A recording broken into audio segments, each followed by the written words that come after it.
Exciting adventure or cruel blood sport? Magnificent challenge or one-sided massacre?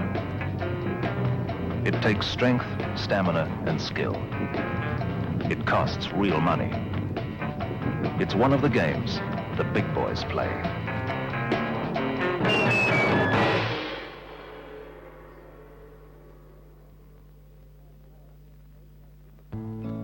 In the far northeast of Australia, the township of Cairns passes 9 months of each year in a kind of subtropical tourist brochure isolation. For the rest of the time, the 12 weeks from September to November, the pace of Cairns quickens. This is when the big boys come to town. Cairns, Australia, Barn. That's the real name of the game. The other places may be good, but Cairns, when it's poor, is so much better than any place else at its best. It's phenomenal. Frank Angenieux and his wife, Elle, have come here from the U.S. before. What brings them back is the chance of a contest with one of the most perfect fighting machines of the sea, the Black Marlin. But it's a contest that doesn't come cheap. For an American to come out here, he and his wife are each about $15,000 U.S. money. Even at these prices, there is no shortage of takers, and the number is growing each year. The harbor is crowded with the specially equipped boats that make it all possible. Mostly they're hired, but if you want to buy one, about $85,000 gets you one of the best. Others come in around maybe $50,000. Below that, there's not even a bargain basement. Cairns itself is only the jumping-off point. It is to the immediate northeast that the real adventure awaits, around the timeless coral reefs which act as natural breakwaters, providing the perfect balance of shelter and deep water in which the big fish like to run. One of the choice spots is off Lizard Island, which itself has now developed into a full tourist resort.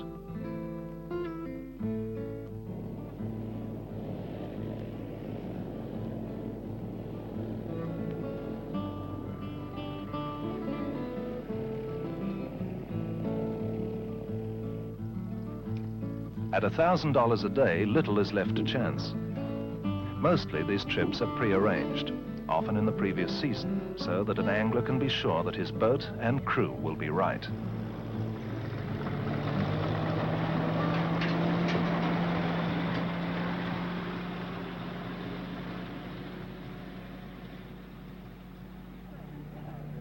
Hey, Frank, Al!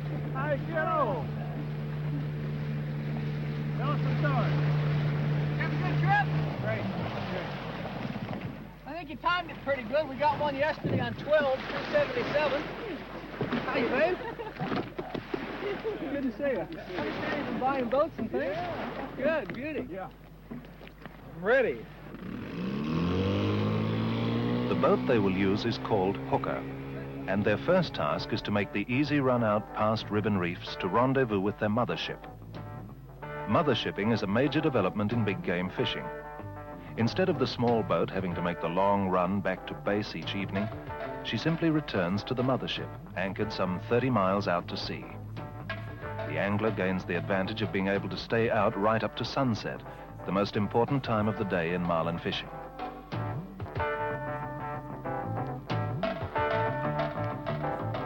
The mothership is called Reef Lady, and she will provide a luxurious home each night for Frank and his crew. Ed is the skipper responsible for all on board. And his wife, Beryl, takes care of the catering. A lot of planning goes into the meals.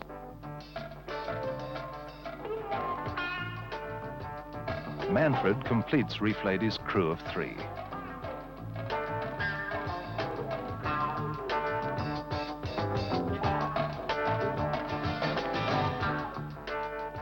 On Hooker, they're in no hurry to try for the big stuff.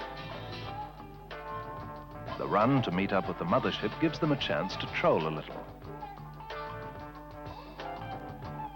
Deep sea fishing is a team effort. Peter, the skipper, Frank, the angler, Paul, the wireman, who has perhaps the most dangerous job in the team, and Errol. He's called the gaff man. For Frank, it's good to be back in Australian waters. And like a preliminary to the heavyweight contests yet to come, he winds aboard a Spanish mackerel. Along with the barracuda and the wahoo, the mackerel is one of what fishermen call the razor gang. He has very nasty teeth. Hooker is to boats what, say, a Ferrari is to cars, specialist near perfect. She is a 39-footer with a maximum beam of 12 feet 9 inches. She has a weather capability of about 25 knots, well handled.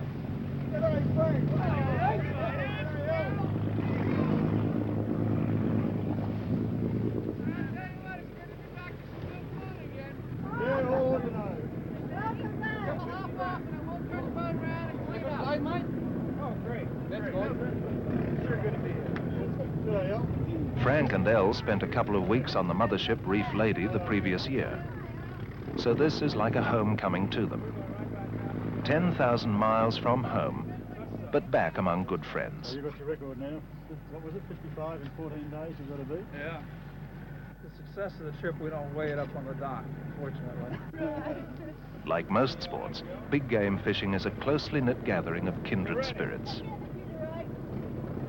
Take care. See you this evening. The single lever control lets Peter get Hooker running at better than 30 knots when the need arises. Speed and maneuverability are what really count in a deep-sea chase.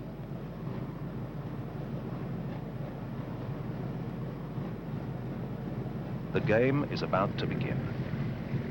Like all games, it's played to exacting rules. The IGFA determines line classes. The strongest line permitted has a breaking strain of 130 pounds. The fish Frank is hoping for may weigh 10 times that. In terms of strength, the odds are heavily in favor of the fish. From the tower, Peter's view is uninterrupted. The baited lines held on outriggers until they get a strike.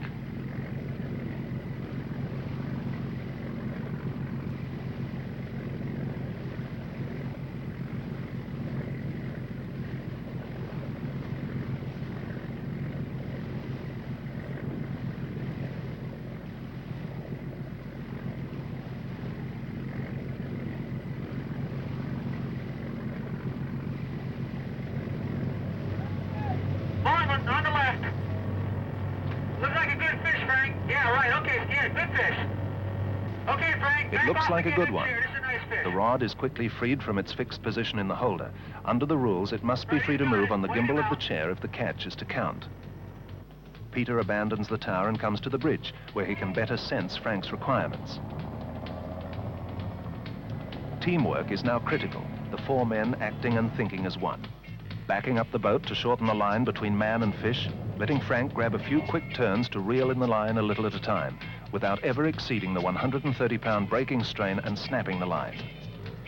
Now the fish is right close in, it's the wireman's turn. Tricky and dangerous, Paul's job is to grasp the wire trace and physically haul the great fish close enough for Errol to tag it. It needs strength and a lot of nerve. The fish is fighting hard. Hanging on, as he gains line and shortens the distance, he wraps and double wraps the slack in the wire around his gloved hand. If the fish beats him, he has to get his hand out of the way really fast. He's in trouble as the Marlin twists across to the other side. His ribs take a terrible pounding from the transom. Holding it, following it, Errol ready with the tag, if Paul can just get it close enough. But the Marlin shows no sign of tiring. Peter jockeys the boat so Paul can hang on. Frank, sharp and ready to take back control instantly if the fish should rip free from Paul. This time he's got it. Wrapping quickly now, boat and fish just a few feet apart. Errol aims the tag. He's got him. Tag. It's all over. But this is not one for the trophy album. They cut him loose. He's free. For each marlin they catch and tag, a separate red flag will be flown. But for a first day out, one is enough, and the dolphins of the reef accompany Hooker as she heads back toward the mothership. It's not only Frank's team who are tired. A solitary frigate bird homes in for a ride. And when they're willing to land on a boat in this way, it's a certain sign that they're close to death from exhaustion. About an hour will see them back to a shower, clean clothes, a cold beer, and some good companionship aboard Reef Lady. It's been a good start to 14 days of adventure. Hooker and Reef Lady have shared these waters overnight with another team, Tiki and Teddy too. Frank Inchco's team on Reef Lady planned for the day over breakfast. Do the carrying, not the flying. I got the feeling they're going to need a big wooden plug if you can throw it out there and make it wiggle. I do too. The one that they did. But that other thing, it must be in relation to something that they do eat, eh? I reckon you could rig one of those big white squids up back there for one of those. You could do that on plug. They're really stretching the imagination of. I was gonna say, I've had one of those tail ones on the lures I've been throwing. The talk is of angling, and when that subject is exhausted, they fall silent. But it never is. For the confirmed, angling is much more than a sport. And they will talk amongst themselves endlessly about this bait or that, the differences between rods and reels, the advantages of some way of doing something. They're all right, but they seem to be very narrow in the water. Angling is a total involvement. Success is elusive, and it does not come to the half-hearted. I thought about going with the strip bait, but they don't eat it good. The two boats prepare to part company.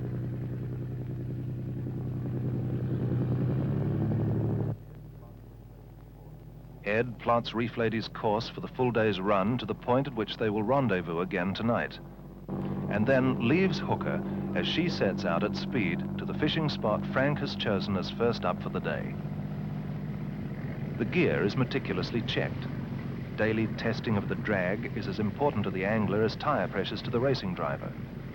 The bait lures must be perfect. Fish are hard to fool.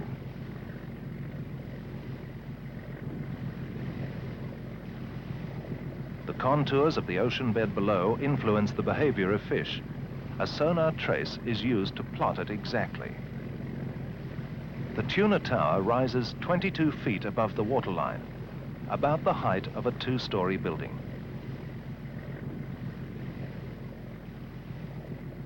Catching and preparing the bait is an exacting daily chore, which requires a good deal of skill and has to be done well. A few fishermen disagree and claim that marlin will strike at anything you drag through the water, but most share the view that there is no substitute for a well-baited line. The bait fish are gutted immediately after landing. This way they will stay fresh much longer.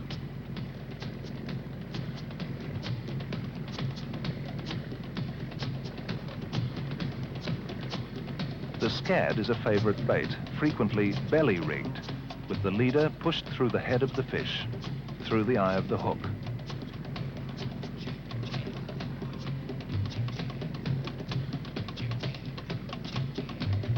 Then it's tested to see that it's secure.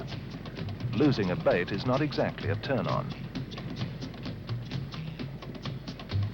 Both the crew members help out when needed in the daily baiting operation.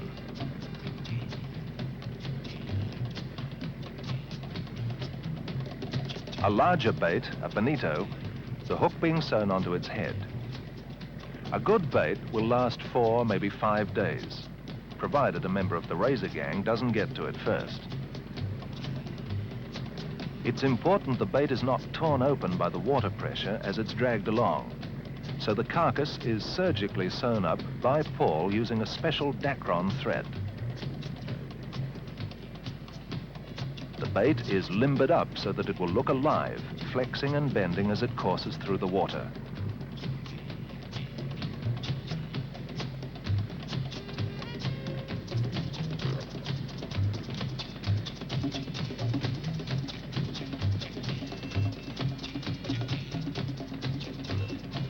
When complete, the prepared bait is ready together with a length of wire trace and can be stored till needed. The International Tagging Program is an effort to provide man with greater knowledge and understanding of the ocean environment. The yellow plastic tags will eventually be retrieved from the marlin and returned for a reward to the Central Administration Office by whoever finds them, so giving valuable information on migration patterns as well as an estimate of the total numbers of marlin being taken. Information of growing significance as man increasingly looks to the sea to provide food for his very survival. But before you can tag a marlin, you've got to catch one. The bait's out. The clip where the wire trace that joins the hook to the line is checked. The line itself run out to form a loop of slack immediately behind the fastening peg.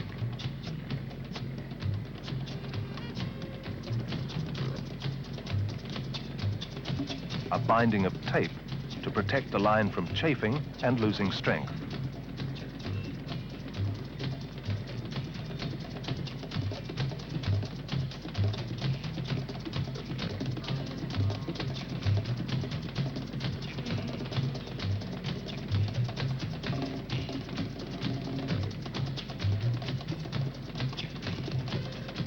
Frank Inchko is an expert, but anglers never forget the first time they sit in the chair.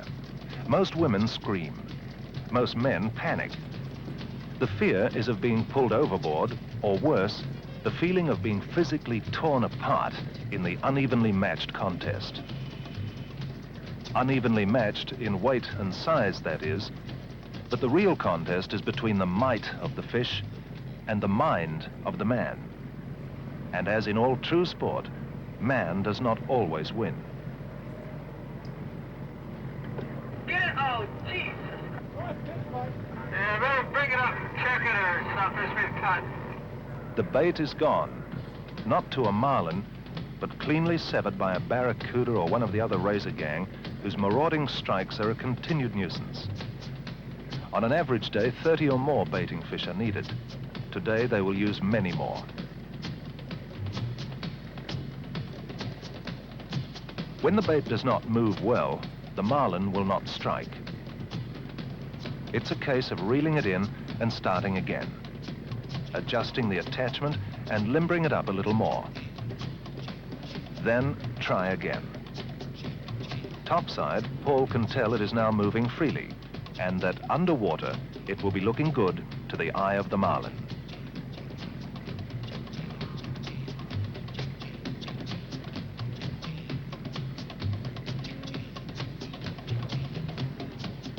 From the tower, Peter spends more time looking back than looking forward. He's watching the bait.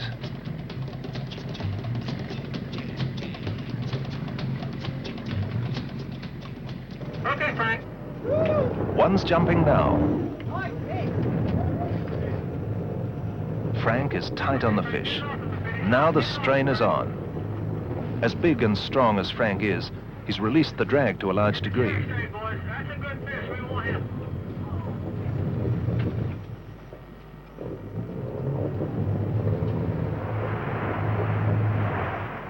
With the harness on, he's soon back up to his fighting drag, in which the fish has to work like hell for every inch of line it gets.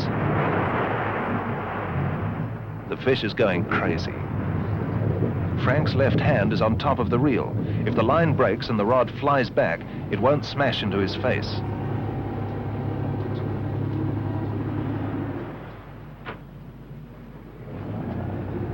This one's a real fighter.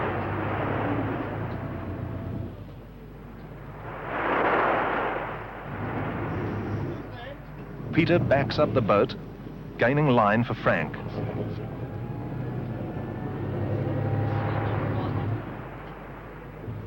Paul gets hold of the wire.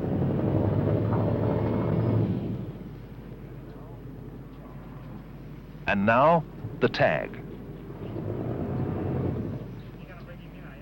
The marlin moves away, ironically having no idea of how it may be helping man to preserve not only himself, but underwater life as well.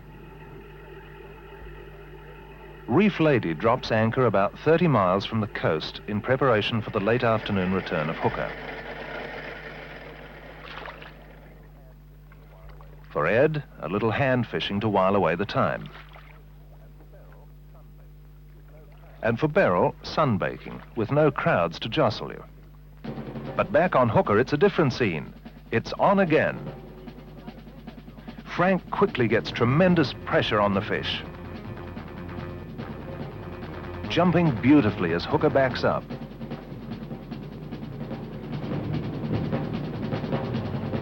With good teamwork, it's all over quite quickly.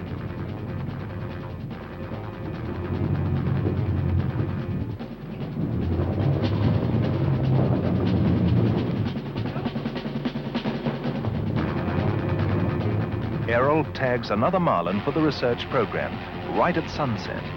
The time of day the beautiful black marlin chooses most to jump and run and fight, providing the challenge in the games the big boys play.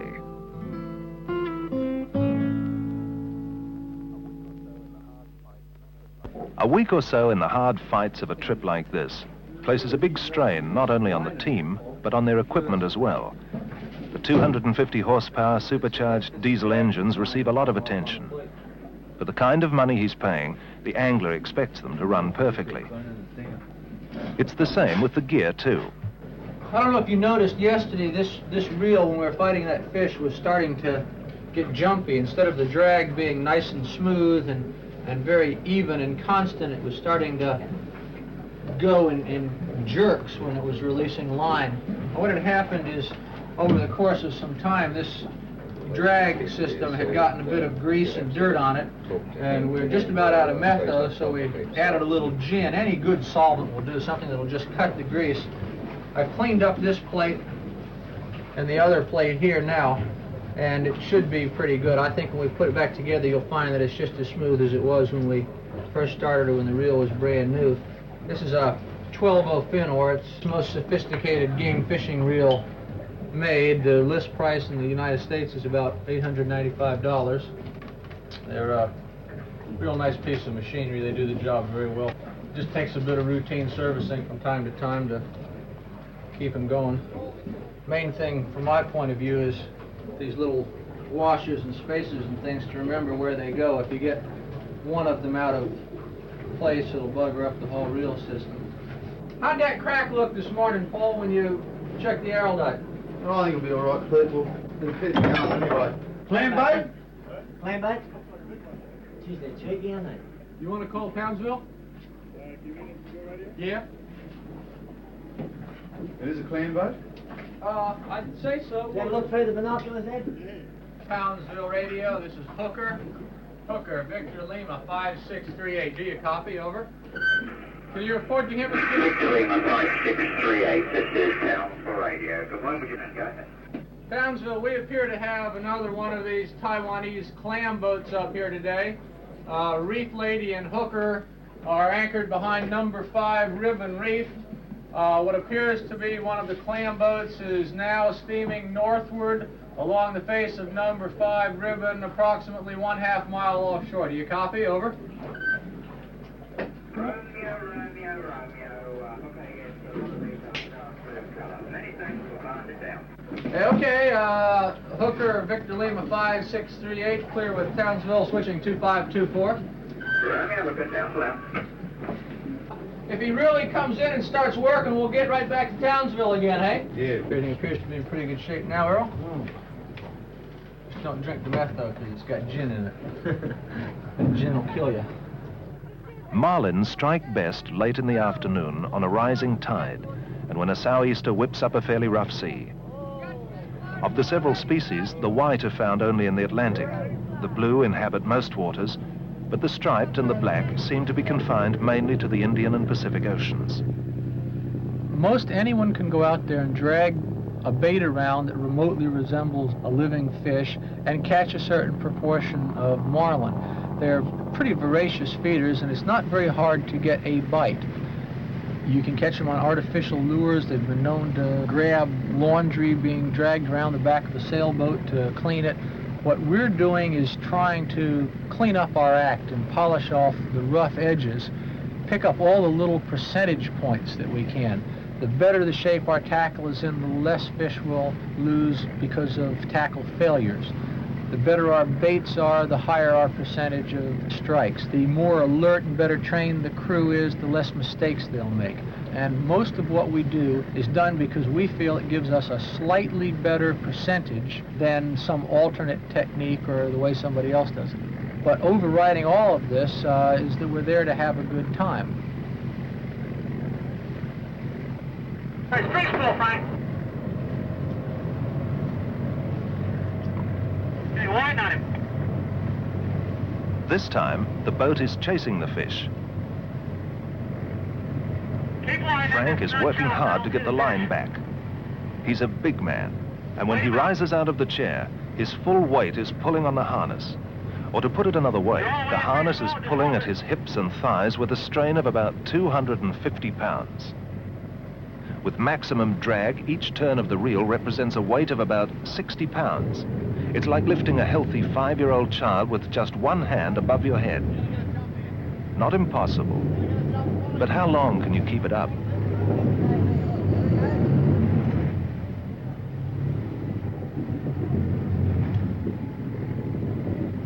In Frank's case, long enough to land yet another good one.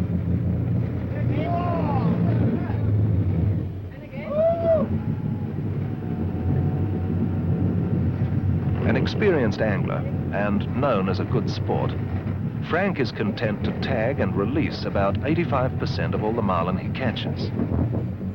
But this is one he will keep.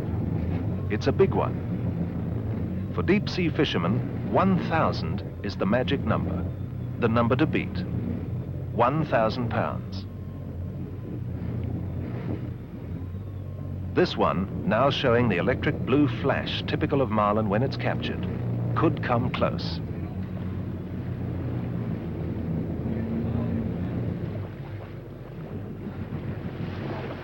There's only one way to find out. The weigh station back at Lizard Island has seen some pretty impressive figures, but it costs the hopeful angler $50 a time just to check how good his catch is. Damn thing never did want to quit pulling, Frank.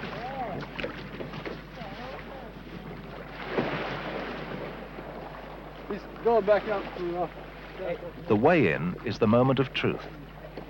Pride of achievement, justification enough for all the time and effort and money that goes to make this moment possible.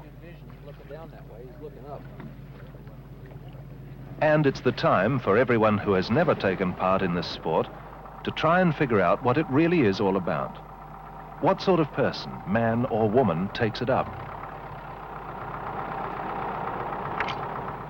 There is no individual feature of the personality that has yet been found, though it helps if you are physically fit and wealthy. Like all sport, it is a challenge. You don't question it, you just accept it, and then work hard to beat it.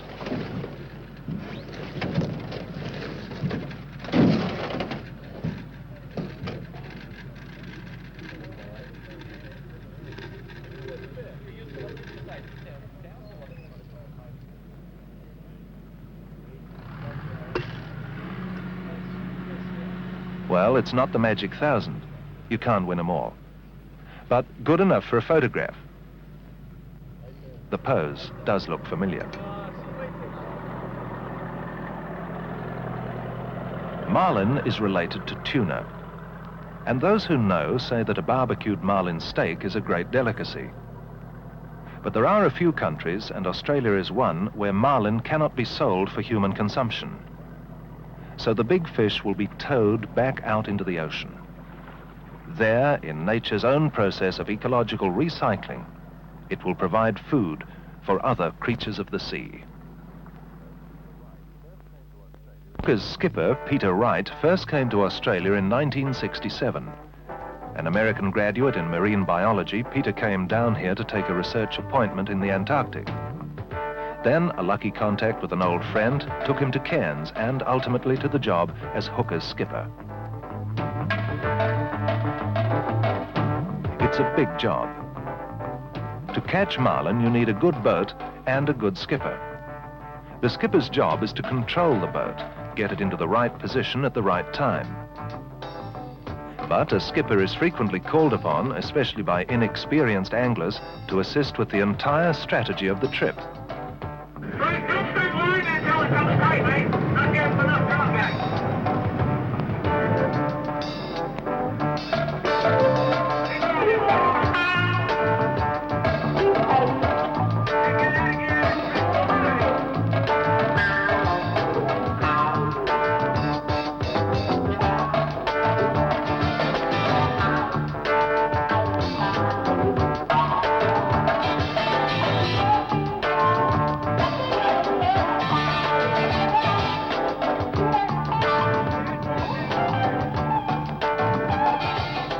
It may take hours to really tire a fit, healthy marlin. But as the fish tires, so does the man. And the longer the fight, the greater the odds in favor of the fish, as it becomes more and more likely that boat or gear will fail or that the angler will make a mistake.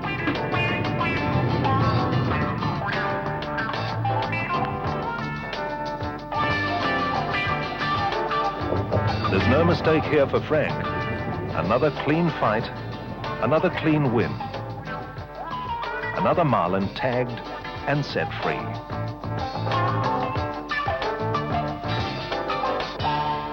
Wow. Really? All right. Oh, how pretty. Somebody painted it. When you pay $1,000 a day, you expect more than just a good boat, a good crew, and good fishing. So dinner aboard Reef Lady each night is something more than your basic takeaway. It is, in fact, sumptuous. Unbelievable. You kids go fishing. I'm gonna stay here with Burl. Just eat myself. And corn on the cob along with it. With capers and so forth and so on. Fishing one sauce, I think. One sauce, yeah. Oh. That's It's beautiful. really tough going on these trips and having a rough. Corn, No corn. Lots of that. Shuck the corn. really, Al, how about you? A bit of everything? Oh, that's beautiful. We'll find a nice one with some caviar. How do we get special in alongside? Burl, this is delicious. Yeah, I'm sorry, there's nothing Yes, left. it You're tastes taking you at the end of the wonderful. time, Please right? don't you all eat too well, because whatever's left over when we get on the boat tomorrow. Each night the menu differs, but the talk does not. It's always about fishing. Where do you start? How it went today, how it will go tomorrow. Zaka broke a line on one. John Cowell caught one and was fighting another one last I heard. Peter Bristow had 4 or 5 big fish on here. Woodbridge is right here near us, caught one 10.90. Who's left up north fishing? Nobody. No, how far down did Bristow and Well, Bristow was right beside us there most of the day. where they anchor? Number 5. Yeah, there was Bristow's fish weighed 10.01 today. 10:01. It's a bit tough. That's fish, no. It's only in recent times that the area in Australia's northeast has really opened up. No one knows for sure why the marlin are so good here, what freak of geography and nature is at work. Certainly they are migratory, and one theory is that the marlin all come down to this Coral Sea area to spawn, before fanning out, as the tagging program has shown, to places as far away as New Guinea, Samoa, and New Zealand. By way of diversion, Hooker's team spend the morning of the second last day jigging. Lines are cast with brightly colored artificial lures attached and then rhythmically jigged up and down.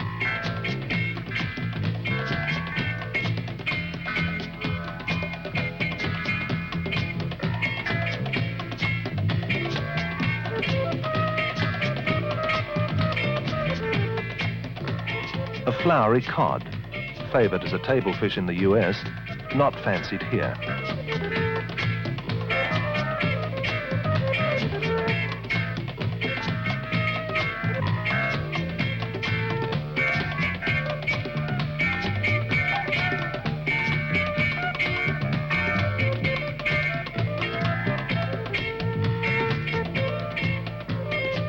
A Chinaman or galloper. Pretty, but poisonous.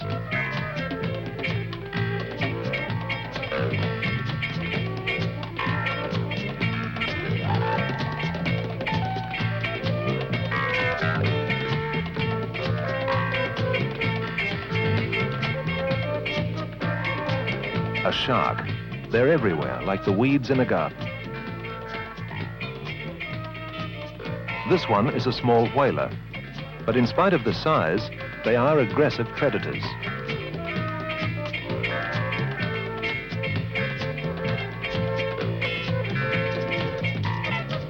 Unwelcome as he is, he does have a perfect right in these waters. Others may not be so welcome, and disputes constantly rage about territorial and fishing rights. Ray Morris, captain of the mothership Tiki, has been involved in the arrest of the trespassing clam boat which Hooker sighted and reported before. Well, first of all, when we saw him 2 days ago, he headed out to sea. He seemed to be dodging us and the other vessels which sighted him. And then I think that he felt he was pretty safe after a couple of days, and then came in back of the reef and started his fishing. As we're travelling north up the reef, we found a dory away from the mothership. We saw that he was separated from the mothership by probably 2 or 3 miles, and we saw the opportunity for us to intercept the dory. We looked in the dories, and we found probably 200 or 300 clam mussels, which means that they've killed those giant clams to get the mussels out. And, well, it's just simply devastation when they do that. These clams take probably 100 years to grow to the size they do, and the little Taiwanese fellas come along and they just take the mussel out of them and kill them. We took the crew away from the mothership with the 2 dories in tow, and we took them further up the reef. I anchored the Tiki right here where it is now. The reef lady came along, and he took me back to the Taiwanese mothership, and I removed some of the parts of the engine so that he couldn't get away. Then we simply returned the crew to their own ship. The reason for that was that we felt they'd be more comfortable back aboard their own vessel, and we didn't want them on our boat anyway. They're a pretty grubby lot. And I thought it was the most logical thing to do, just simply disable the boat so they couldn't go anywhere and have them wait for the Navy. Special ships of the Royal Australian Navy constantly patrol these waters. But the coastline is long and the Navy's task enormous. It's hard to prevent the intruders from entering Australian waters and fishing their fill. Responsibility for the arrested vessel has been taken over by the authorities, and custom officers and Navy personnel complete the seizure.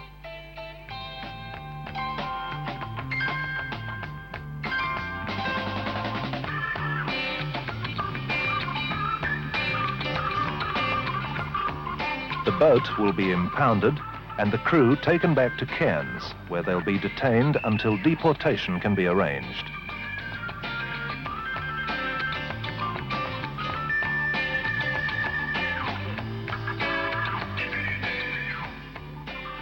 There is little real anger directed to the individual members of the crew, but there is resentment of the unplanned destruction of a valuable marine species.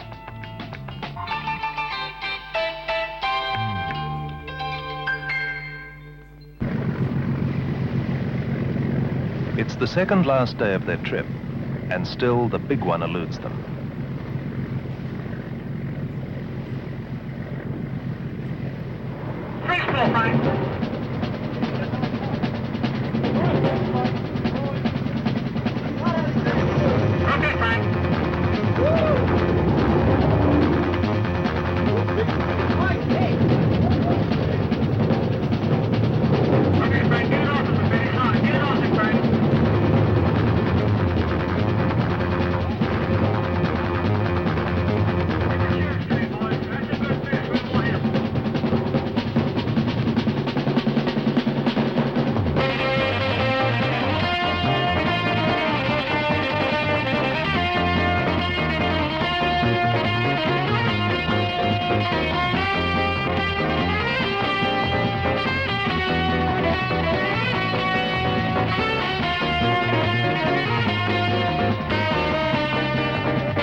Gaffs go in, 3 in all.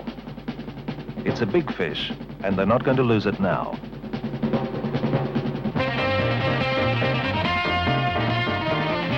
They take it aboard, And tomorrow, the last day, will see the long run home to Cairns.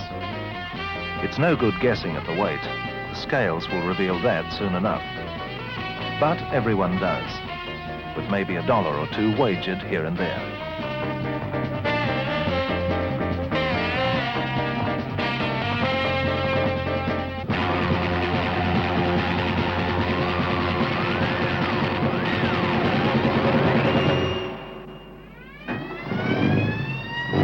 The morning of the last day. Tomorrow will bring back a world of offices and telephones, people and problems. So the last day will not be wasted, and the routine goes on as usual.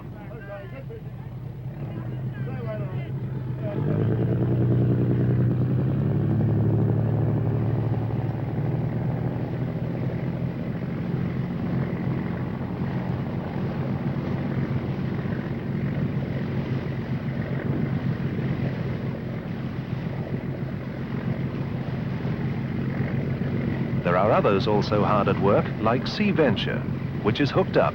Yes, she has a good fish on.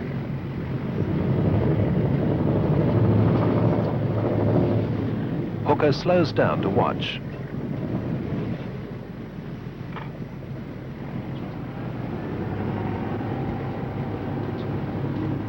Sea Venture's wireman is overboard. The danger is not only from sharks. It's easy to be sucked into the propellers of the boat, or worse, tangled in a wire, dragged underwater and drowned. Hooker waits until he's been brought to safety.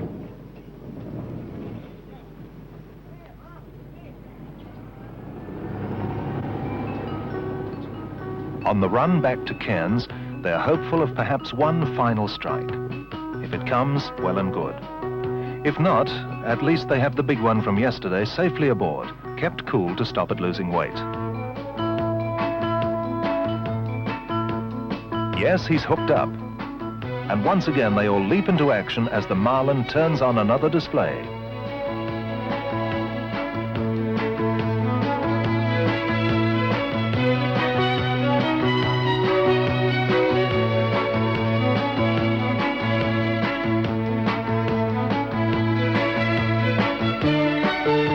The fish has sounded, hit the bottom, and they're waiting for it to come up.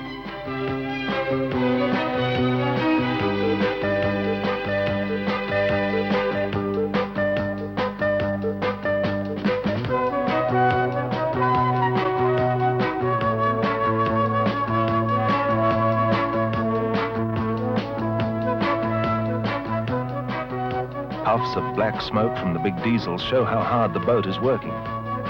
The four of them know each other's styles well. After 14 days, they've perfected their act.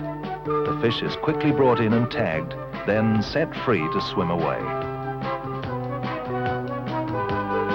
The run back to Cairns is almost finished, so lunch today will be a quick and impromptu affair eaten on the job, the angler's equivalent of the office worker's sandwich at the desk.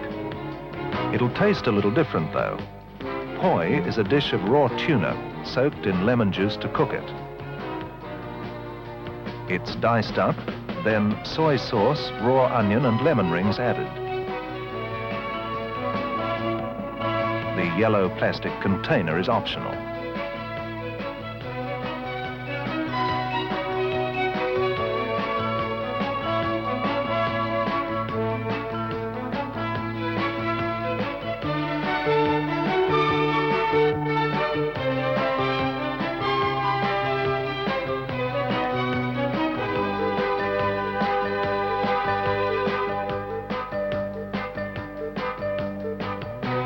Delicately packed, exquisitely served, delicious. The homecoming of any deep-sea fishing boat is always assured of a good reception. This is the place here that people look to for the marlin fishing. This is the Monte Carlo of big game fishing. This is where the action is. People from all over the world follow the action in Cairns. They know the names, who are the top skippers, the top anglers. The interest in Cairns can only be compared to something like the big race at Monte Carlo. It's on not one day, but 3 months. But all over the world, people that are interested in fishing are aware of it, they follow it. This is the ultimate. In short, as Monte Carlo is to Grand Prix motor racing, Cairns is to big game fishing. Let's slide forward a bit, Errol. A little more, Errol. Let us slide forward, mate. That should be good right there. Take your time. Lots of tomorrow's anglers are here. Small fry, too young yet to even lift a rod, but already knowledgeable enough to make a pretty good guess at the weight of the trophy.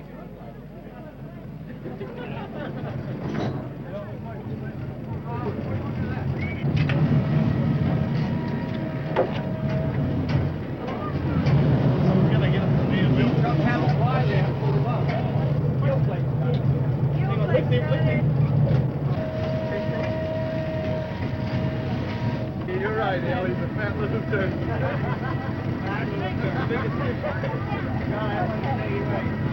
He's big. He's fat.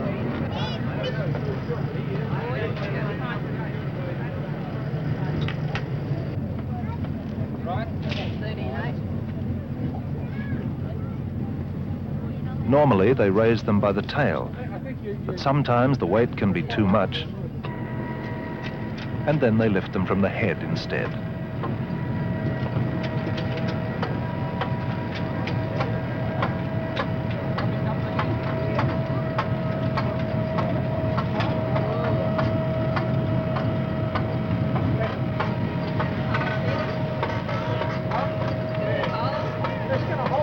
About length.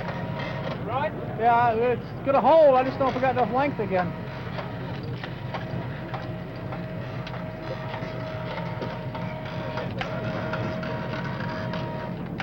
A long one this, they may be struggling to lift it clear of the ground.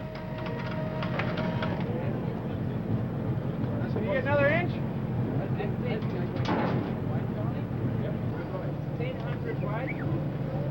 The angler's moment, personal and quite oblivious of the crowd, very private.